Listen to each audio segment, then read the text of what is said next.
Hai kau semua, bertemu lagi kita. Tanpa kita ingini, Malaysia sekarang dah dikenakan PKP 3.0, lockdown yang kali ketiga secara besar-besaran dan ketat lah. Kita langsung tak dibenarkan untuk bergaya basikal. Dan macam contoh saya di Ipoh ni, saya dah lama dah kena PKPD.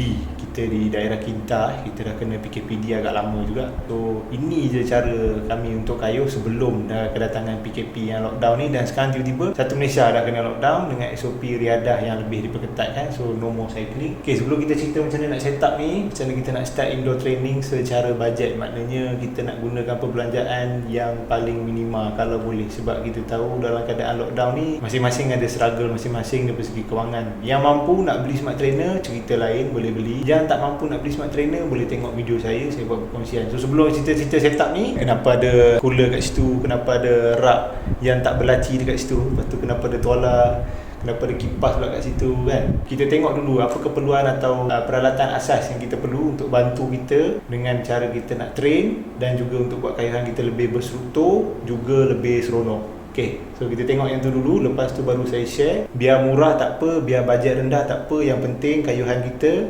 ataupun latihan kita berkesan. Okay, kita tengok yang tu dulu, jom.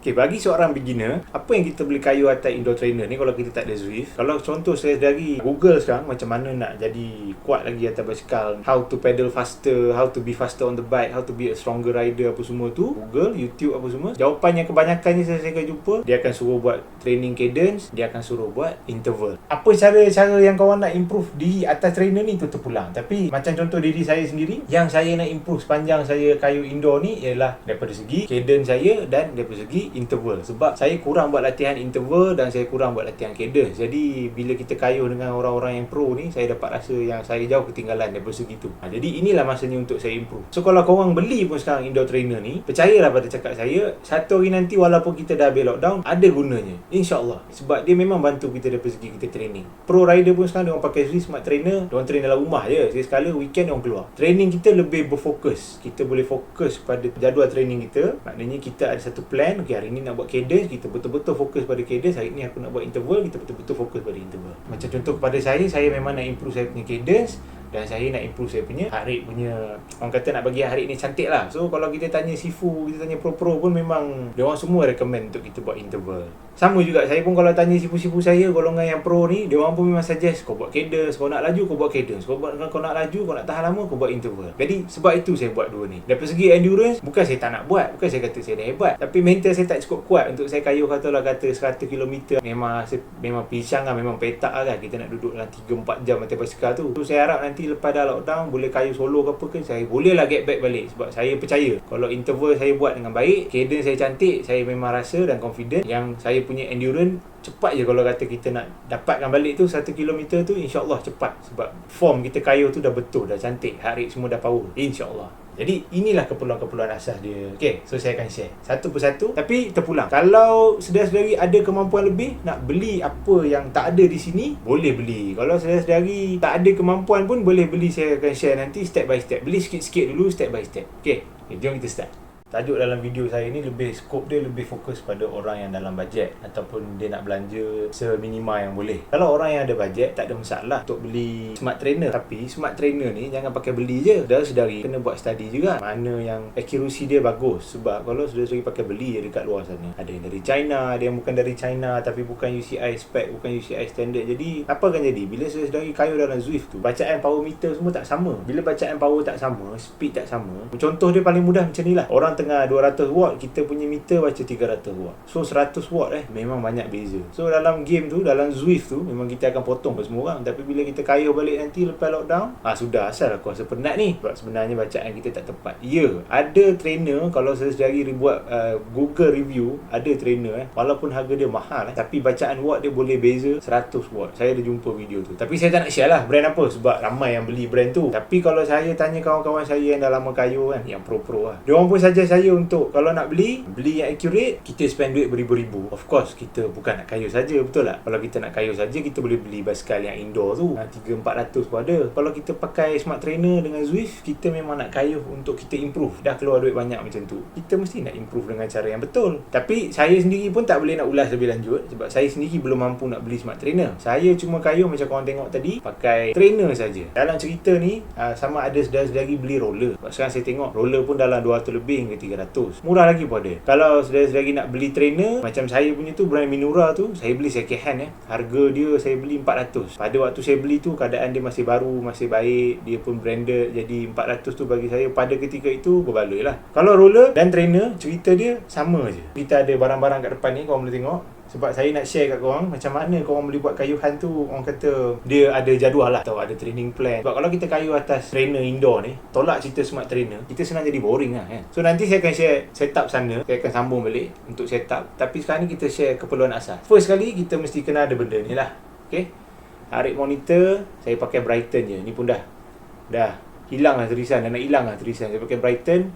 Ni chest strap. Okay, kenapa saya pakai heart rate monitor yang ada chest strap ni dan bukan sekadar pakai jam? Sebab bacaan heart rate monitor yang menggunakan chest strap ni, dia lebih tepat. Bukan lebih tepat maknanya di jam tu salah, tak. Maknanya dia lebih sensitif kepada perubahan heart rate saya. Saya tengok antara jam dan dia lebih sensitif. Ini paling asas sekali Kenapa saya kata heart rate monitor adalah yang pertama? Sebab heart rate monitor, kelengkapan yang pertama sekali kita perlu ada untuk dalam kita sukan berbasikal. Dalam apa sukan sekalipun, kalau kita nak bersukan untuk progress macam cycling, jogging, swimming kan, kita kena tahu heart rate monitor kita. Baru dari situ baru kita boleh strukturkan kayuhan kita, baru kita boleh tahu apa nak improve, baru kita tahu limit kita, baru kita tahu apa yang kurang, apa yang lebih. Next, kita perlu ada Bitecom. Kalau tak ada Bitecom, boleh pakai smartwatch, boleh link dengan heart rate monitor. Inilah setup saya ke Bitecom saya ni, simple je. Sebelum saya sambung tunjuk display ni, saya nak cerita kalau saudara-saudari ada power meter. Tapi kita tahu power meter ni benda yang mahal Power meter ni kalau kita gandingkan dengan heart rate monitor, lagi tepat lah kita punya data kayuhan, dan daripada segi kita nak train diri tu lagi tepat. Tapi kalau saudara-saudari tak mampu, sebab power meter pun benda yang mahal, skop kita hari ni kepada orang yang bajet, tak apa, tak payah beli ni skop, heart rate monitor, Bitecom atau smartwatch cukup. Pada Bitecom atau smartwatch, saya train dua benda je, cadence dengan interval. Sebab dua benda ni saya masih lemah. Cadence saya tak cantik, heart rate saya pun tak cantik. Kalau saya buat interval, saya lagi boleh tengok di sini. Okay, ini adalah right time saya. So, saya boleh tengok waktu lap saya. Maknanya 2 minit saya attack, lepas tu 3 minit kemudian saya rest. So, saya boleh tampak timer saya dekat sini. Kalau saya sedari rajin, pandai, boleh buat lap time pun boleh. 2 minit, 3 minit, 2 minit, 3 minit kalau rajin nak explore. Ini adalah waktu hari lah, sekadar saya tahu. Lepas tu, sini kita boleh tengok, ini adalah heart rate. Zoning saya. Saya duduk zone mana? Zone 4, zone 5 atau zone 3. Jadi, bila saya attack, saya perlu achieve zone yang saya nak. Kalau saya nak recover, lepas dah masuk minit ketiga, saya perlu recover di zone yang dikendaki. Okay. Lepas tu kita juga ada sini, korang tengok cadence Cadence pun saya on kalau saya buat interval. Sebab saya cuba juga untuk duduk dalam cadence yang baik, iaitu sebanyak 90 ke 100 dan ke atas sikit. Saya cubalah kalau boleh. Ini speed. Speed ni dalam kata trainer ni, dia saya tak apa tengok pun. Tapi sekadar nak bagi data tu macam best sikit, saya letaklah speed ni. Ini untuk interval display dia. Ini sekarang saya tunjuk untuk cadence pula. So atas ni ada speed lah, sebab ni daripada kayuhan outdoor saya, so tak banyak berubah. And then dekat sini kita ada distance. Ini pun sebab saya kayuh outdoor, jadi dulu saya tak ubah sangat. Sini kita ada heart rate. So heart rate ni dalam kata cadence pun saya nak tahu juga, saya ni dah over push diri saya ke, kurang push ke, heart rate saya nak tahu. Okay. And then sini adalah cadence. Jadi kalau saya buat cadence, yang saya perhatikan adalah saya punya distance dan saya punya cadence. Itu je. Cadence ni contoh hari tu saya buat 100. Maknanya kita nak average paling minimum 100. So saya akan perhati ni je lah. Drop gear ke, naik gear ke, kita boleh pandukan pada heart rate. Lepas tu distance ni macam contoh saya buat okay, hari ni saya nak buat cadence 40 km sebagai contoh. So saya siap je 40 kilo, saya boleh buat activity cool down. Lepas tu kita boleh rest dan habislah saya punya rutin pada hari tu. Sebab apa kita kena buat benda ni? Kita kena buat layout macam ni semua, ataupun kenapa kita perlu ada Bitecom atau smartwatch, adalah untuk beritahu kita lah, stay on track. Orang kata kalau kita nak train hari tu cadence, betul-betul kita train cadence. So next kita perlu ada, bagi saya lah, untuk mencantikkan lagi dan untuk kita improve, adalah kita punya cadence sensor. Now cadence sensor ni tak semestinya hari ni saya kena beli. Kebanyakan orang dia dah ada dah. Macam contoh waktu saya beli Brighton ni dulu, dia bagi sekali saya punya cadence sensor ni. Kita akan buat latihan cadence, of course kita perlukan ni. Dan makin ramai orang dah sedar, dan makin ramai orang share tentang keperluan kita kayuh dengan menentukan cadence. Maknanya cadence ni sebagai satu alat untuk kita train. Jadi cadence sensor kita perlu. Next, kalau saya lagi berkemampuan, ni dia speed sensor.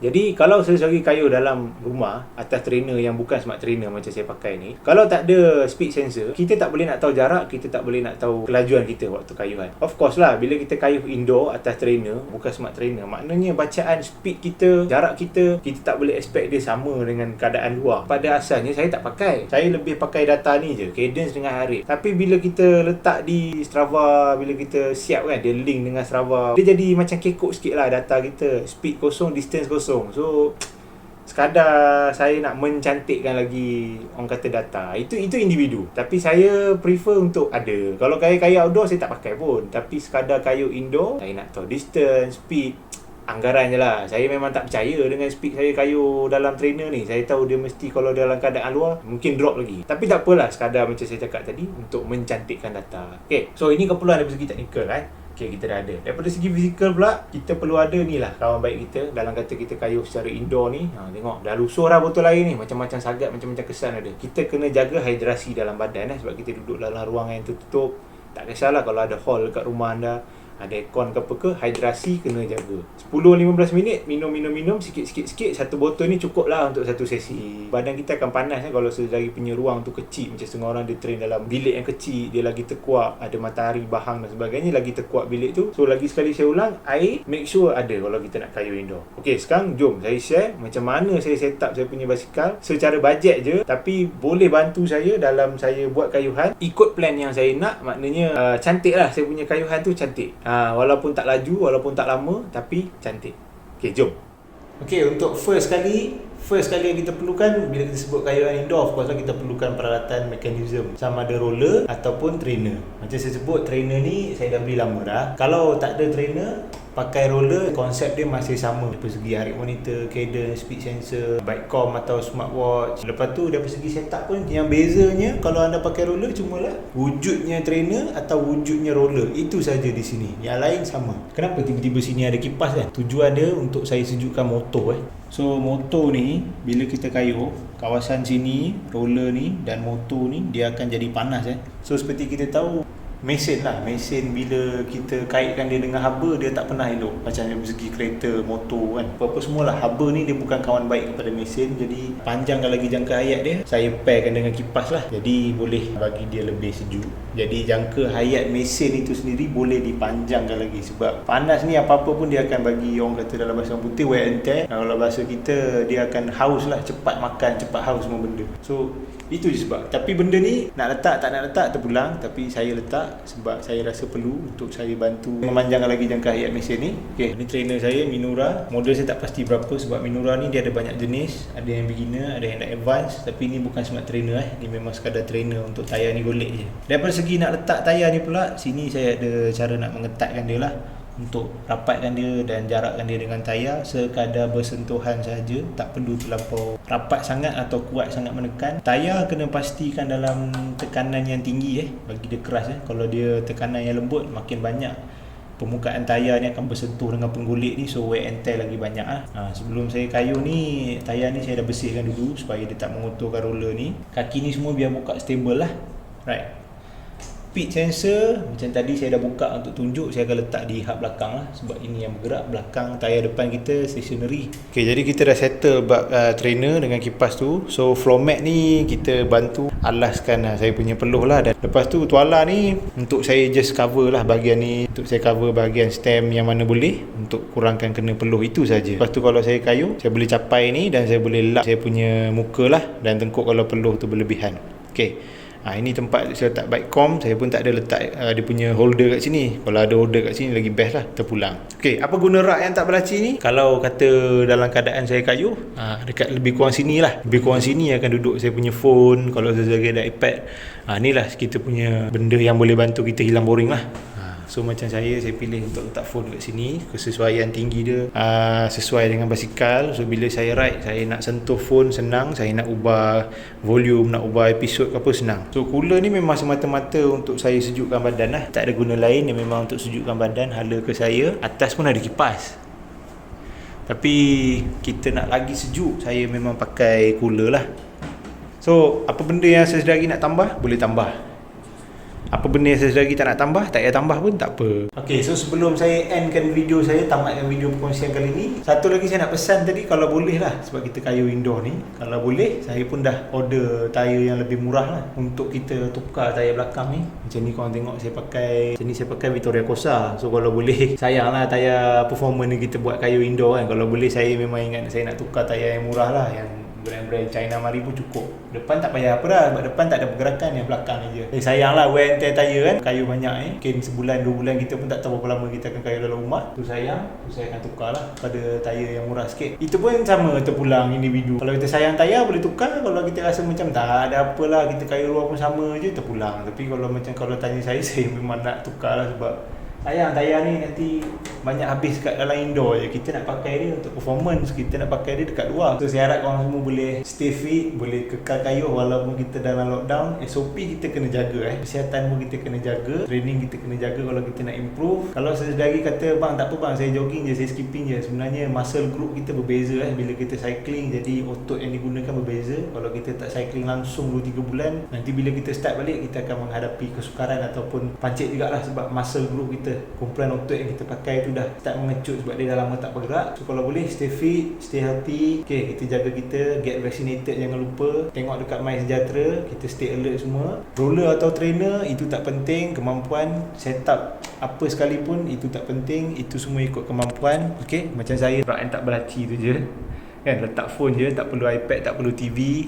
Saya tak pakai aircon pun, saya pakai air cooler ni je dengan kipas yang kat atas. So ikutlah kemampuan anda, apa sekali matlamat anda. So untuk kayuhan ni, sama ada untuk maintain kecergasan atau untuk improve diri anda, biar anda yang tentukan, biar bajet anda yang ikut selera sendiri. Yang penting janji kayuh. Okay, kita jumpa di perkongsian yang akan datang. Stay safe semua. Assalamualaikum, selamat sejahtera.